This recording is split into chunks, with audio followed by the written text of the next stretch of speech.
ஒரு பக்கம் காசு போச்சு, செலவழிச்ச சொத்து போச்சு, சம்பாதிச்ச பணம் போச்சு, உரிமை போச்சு. எப்படி ஒரு கலங்கமான நிலைமை தெரியுமா? அஸ்ஸலாமு அலைக்கும் வரஹ்மத்துல்லாஹி வபரகாத்துஹு. அன்பான அனைத்து உறவுகளுக்கும் இனிய மதிய வணக்கம். குவைத் மிக முக்கியமான ஒரு சிச்சுவேஷனை நெருங்கி இருக்குது. உள்துறை அமைச்சர் ஷேக் ஃபஹத் யூசுப் சவுத் அல் சபாவுடைய நடவடிக்கை ஒரு பக்கம்னா, இன்னொரு பக்கம் குவைத்துடைய முனிசிபாலிட்டி மிகப்பெரிய ஒரு ஸ்டேட் ப்ராப்பர்ட்டியை ரிகவர் பண்ணுற வேட்டையில் ஆரம்பிச்சிட்டாங்க. பல பேர் பல விதமான பணத்தை போட்டு செலவு பண்ணி உருவாக்கின பல இடங்கள் கண் முன்னே அழிஞ்சு சிதைஞ்சு போகிறத பார்க்கும்போது அவங்களுக்கு ஒரு பக்கம் கவலை. இன்னொரு பக்கம் தொழிலாளர்களாகிய நமக்கு மிகப்பெரிய ஒரு தலைவலி, இன்க்ளூடிங் குவைத்தியோட சேர்ந்து நம்மளுக்கும் பெரிய தலைவலி.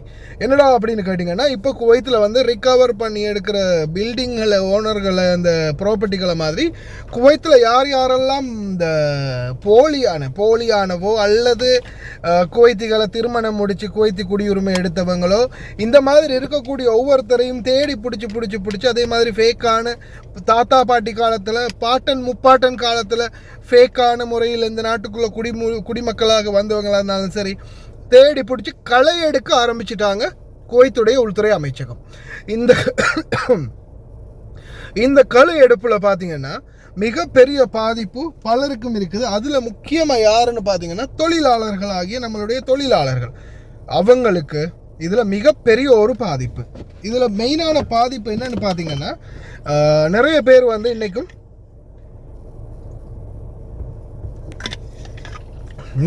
இன்றைக்கும்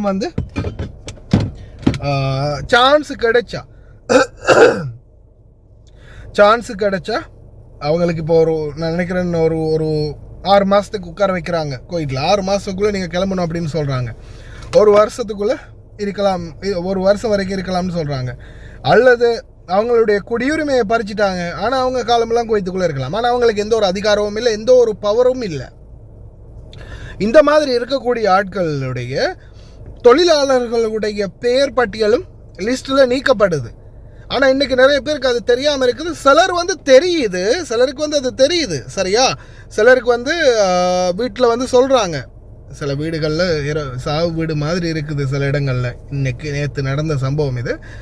இன்றைக்கி நைட்டு காலையில், விடிய காலையிலையும் நைட்டும் சரி கொஞ்சம் மெசேஜ்களை கேட்டேன். உண்மையிலே ரொம்ப மோசமாக இருக்குது. பல வீடுகளில் இந்த குடியுரிமை பறி போயிருக்குது. இதனால் சிலர் ஓப்பனாகவே சொல்லிடுறாங்க, இந்த மாதிரி ஆயிடுச்சு, பாபாவோடையதை எடுத்துட்டாங்க, மாமாவோடதை எடுத்துட்டாங்க, இந்த மாதிரி பண்ணணும். சிலர் உண்மையிலே நேர்மையாக இந்த மாதிரி உங்களுக்கு அக்காமல் கேன்சல் ஆகுது, என் ஃப்ரெண்டுக்கிட்ட சொல்லி நான் அவங்க பேருக்கு ஒன்றைய மாற்றுறேன் அப்படின்னா தான் இருக்க முடியும் இங்கே அப்படின்னு சொல்லி நல்லது செய்கிறாங்க. சிலர் சொல்கிறாங்க, இந்த மாதிரி ஆகிடுச்சு, அக்காமல் அடிக்க முடியலை, நீ இரு, நாங்கள் போகும்போது எப்படியாவது நாங்கள் அனுப்பி வச்சிடுறோம், உன்னைய லீகலாக சரி எப்படியாவது அனுப்பி வச்சிடுறோம் அப்படின்னு சொல்லுவாங்க. பல வருடமாக வேலை செஞ்சுருக்கிறோம், நல்லபடியாக சம்பளம் கொடுத்தாங்க, நம்மளை ராணி மாதிரி பார்த்துக்கிட்டாங்க, ராஜா மாதிரி பார்த்துக்கிட்டாங்க, நல்ல மனுஷன். ஆனால் கடைசியில் அவங்களுக்கு இப்படி ஆகிடுச்சு. ஆனால் அவங்க நல்ல மனுஷன்றதுக்காக அவங்க சொல்கிறாங்க, ஓகே நான் கடைசியாக போகும்போது ஏதாவது பண்ணி அனுப்பிடுறேன், அக்காம அடிக்க முடியாது அப்படின்னு சொன்னால், நீங்களே இன்னைக்கு குவைத்துக்கு வரப்போகிறதில்ல. சரிடா, இப்போ இங்கே வச்சு போனாலும் பரவாயில்ல, இந்த மக்களுக்காக இருந்துட்டு இவங்களுக்கே வேலை செஞ்சு கொடுத்துட்டு கடைசியில் போவோம் அப்படின்னு நீங்கள் விரும்பி இருக்கிறீங்கன்னா தாராளம். ஆனால் உங்களுடைய மொபைல் ஐடி ஃபோனில் செக் பண்ணி ஒரு வேளை உங்களுக்கு அது கேன்சல் ஆகுது அப்படின்றது தெரிஞ்சிச்சுன்னா, அதுக்கு பிறகும் அந்த இடத்துல இருந்தீங்கன்னா, அதுக்கு பிறகு நடக்கக்கூடியது உங்களுக்கு அக்காம இல்லாமல் நீங்களும் ஒரு இல்லீகல் ரெசிடெண்ட்டாக இருந்து பிங்கர் வச்சு தான் போக வரும் இந்த நாட்டில் இருந்து. சரியா? அதை தயவு செய்து ஞாபகம் வச்சுக்கோங்க. உங்களுடைய தெரிந்த நண்பர்கள் அனைவருக்கும் இதை முக்கியமாக ஷேர் பண்ணுங்கள். முடிஞ்ச வரைக்கும் குவைத்தில் இருக்கக்கூடிய அனைத்து தொழிலாளர்களும், வெளியில், உள்ள, வீட்டில், கடையில், கம்பெனியில், எங்கே இருந்தாலும் சரி, உங்களுடைய மொபைல் ஐடியை செக் பண்ணுங்கள். மொபைல் ஐடி வேலை செய்யலையா, மறுபடியும் ரீஎன்டர் பண்ணுங்கள்.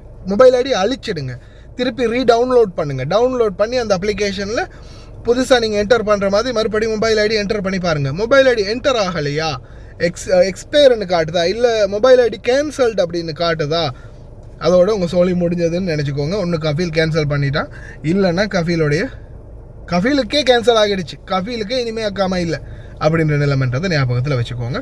தயவு செய்து முடிந்த வரைக்கும் தெரிந்த நண்பர்களுக்கு இந்த தகவலை ஷேர் பண்ணுங்கள். அதே மாதிரி ஸ்டேட் ப்ராப்பர்ட்டியை ரிகவர் பண்ணுற வேலை படு தீவிரமாக நடக்குது. செய்தி போட்டிருக்கிறாங்க, அதையும் பாருங்கள்.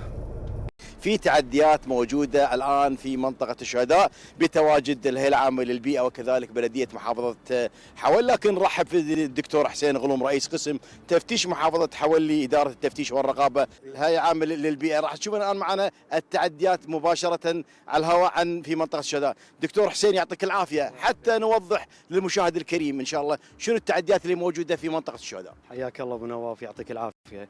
طبعا عندنا التعاون مع بلدية الكويت على رصد كافة التعديات الواقعة على أملاك الدولة أو بالأخص على العقارات السكنية، وإذا كان يوجد هناك مخالفة بيئية على أصحاب هذه العقارات بالتعدي البيئي، على سبيل المثال وضع مثلا جورة أو دورات مياه وفق طبعا راح يتم التعامل مع. لو نتكلم عن يعني ما هل مثلا في مخالفة أو مبلغ مالي هل سيحاسب صاحب المالك بهذا التعدي؟ صحيح، طبعا إذا تم رصد أي مخالفة على أصحاب هذه العقارات وفق المادة عندنا 18 من قانون حماية البيئة رقم 42 لسنة 2014 وتعديلاته، وراح يكون أيضا عقوبتها تصل إلى الحد الأدنى 5000 دينار وتصل الحد الأقصى إلى 50,000 دينار. قبل لا اختم معك هذه الغاء ننتقل للبلديه، شنو ودك تقدم كنصيحه اللي عندهم تعديات في ازاله كافه التعديات حاليا على اساس لا يصير عليهم اي مخالفه من قبل اصحاب هذه العقارات السكنيه. نقول الله يعطيك العافيه الدكتور حسين غلوم رئيس قسم تفتيش محافظه حولي في اداره التفتيش والرقابه الهيئه العامه. شكرا. ننتقل حق ضيفنا الاستاذ ابراهيم السبعان، يعطيك العافيه وعساك على القوه. احنا ما شاء الله الكاميرا قاعد تشاهد هذه التعديات، حتى نوضح للمشاهد الكريم شنو التعديات اللي موجوده بمنطقه الشهداء.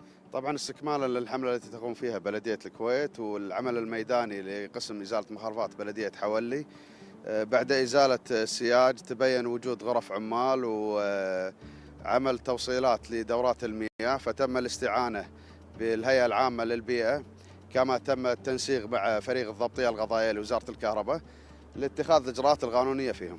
النصيحه قبل لا نختم معك هذا اللقاء اللي عندهم تعديات. أول شيء أشكر المواطنين اللي قاموا بإزالة تعدياتهم، وأنصح اللي ما زال تعديه يبادر ويزيل تعديه إن شاء الله.